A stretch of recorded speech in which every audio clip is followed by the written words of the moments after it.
Good evening, everyone. This is Hanga Satanta Smoochworth, and welcome to my channel. The topic of today's video is grammatical gender. The ancient Greek philosopher Protagoras once famously said, "Of all things the measure is man, of things that they are, and of things that are not, that they are not." Protagoras perhaps took his idea too far when he criticized Homer for not using the right grammatical gender. In the opening of the Iliad, with that famous word wrath, that is to say, meinen. For a bit of context, the opening lines of the Iliad go as follows: Meinen aide thea peliatereo Achilleos, ulumen en hemori akaios alge atheke. Rendered into English, roughly, it goes, "Sing to me, O goddess, of the wrath of Achilles, son of Peleus, which wrought countless ills and sufferings upon the Achaeans." Wrath, or Manus, was to Protagoras an inherently masculine concept. Thus the word's grammatical gender should correspond to that. Manen, however, is a feminine noun, and Homer used it as such. Whether you agree that vengeance or wrath is an inherently masculine concept, I personally disagree. That argument is secondary. The main point is that even the ancients were puzzled by the question of grammatical gender and inherent gender, whether it is arbitrary or whether it is inherent. Excluding Hittite, the languages of the ancient Indo-Europeans, or Aryan peoples, had three grammatical genders. For those unfamiliar with this clan of languages, its contemporary daughter families are North Indian, that is to say Sanskrit-derived tongues, the Greater Indian tongues, the Celtic languages, Greek, Germanic tongues, Slavic tongues, Latin, and so on. According to Aristotle, a native speaker of one such tongue, Attic Greek, the three genders are arena, that is to say manly, thalia, that is to say womanly, and skue, that is to say stuff. Interestingly, in Greek, the third gender plural forces verbs to conjugate as though they were singular. The Germans borrow the Greek division today in discussing grammatical gender with the words männlich, weiblich, und sachlich, that is, of men, of women, and of things. But we, English speakers, borrow more from the Romans than the Greeks. In discussing Indo-European grammars in English, the genders are masculine, feminine, and neuter, neuter being the word in Latin for neither. Thus, the third gender is not necessarily of inanimate objects. It can describe any substance or being that is neither feminine nor masculine. Jakob Grimm, that is one of the brothers of fairy tale fame, was also a famous philologist.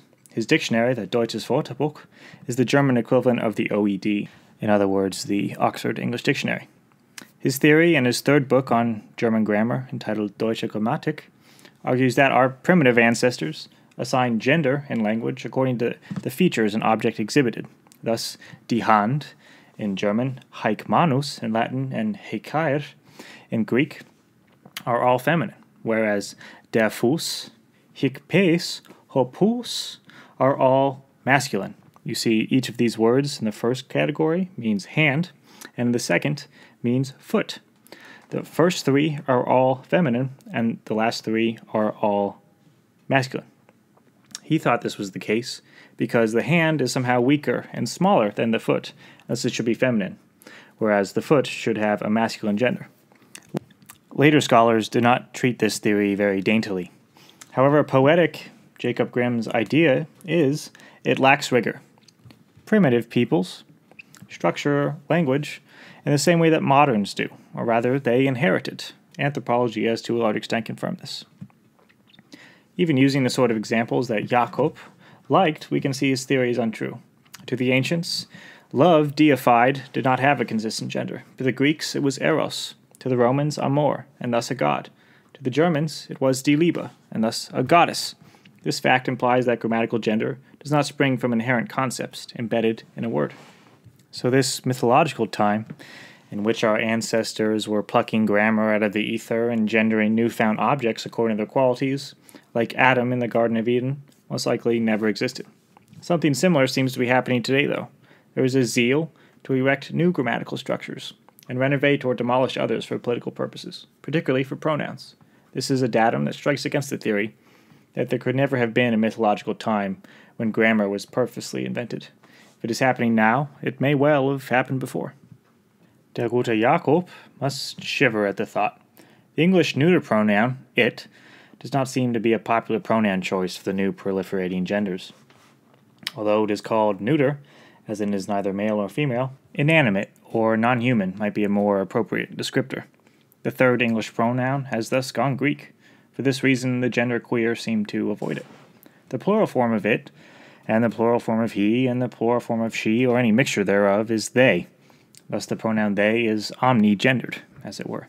It includes all, yet excludes none. How lovely. But they's the rub. The pronoun they signifies the plural. To have multiple genders in one person today is nowadays canonical. To be multiple people is not. So they or that won't quite work. Them, Spivak, and a whole other suite of pronouns, substitutes, have been concocted by, and I find this particularly fitting, nameless people. Ni, nem, near comes from neither him nor her, presumably. V is made up entirely, but was used by a science fiction writer once. Z and here are apparently very popular, perhaps because of its etymological borrowing from a German pronoun that is ironically so confusing to English speakers that Mark Twain wrote an essay about it. One blog I found on this topic also mistakenly claims here is a Middle English feminine pronoun. It's not. It's part of the declension of they in Chaucerian English. But monoglots seem to dominate both sides of this discourse. Point being that the propagators of this pronominal reform do not seem to be linguists or philologists or even interested in research, but rather in ideologies. These invented pronouns sound to me, who am a philologist, pretty silly. For those interested in a thoughtful presentation of how grammar may affect cognition, I recommend Nietzsche's essay on truth and line in an extra moral sense, Steven Pinker's The Language Instinct, and if you don't want to leave YouTube right now, the Irish language film An Gael Nocht, which you can find linked below. The presumption behind pronoun reform is clear.